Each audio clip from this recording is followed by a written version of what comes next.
We want to always let families know every single one of their options.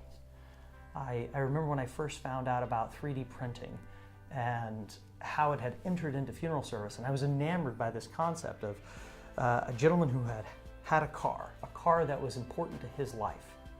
And there was photographs of the car. The car didn't exist in his care anymore. And they 3D printed the car down to the last detail, which was the dent in the fender, that there was a story behind.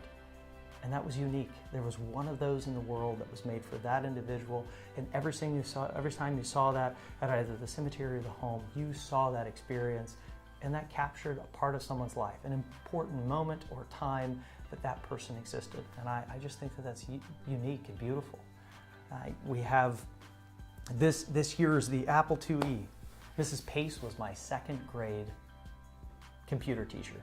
It was really the first time I'd ever played with a computer in Kansas, and now we live in I live in the epicenter of innovation and technology, and not far from the home of Apple. And I thought to myself, what would I want to make? And maybe this isn't Nicholas's urn, but this was a concept that I went to the 3D printing company and I said, could you make this? And the answer is never no. They can always create something from a story, an event, a trip, something that resonated with you and helped to define your life. And they always come up with clever and neat ways. The Oregon Trail is one of the first video games that I thought it was so cool that I was pressing buttons on a QWERTY keyboard and telling the mouse, or before the mouse, what to do. And I played the Oregon Trail. And you get to memorialize someone like this. And maybe that's not for everybody, and that's fine. But if you could do it and you wanted to do it, we want to be able to share those experiences with you.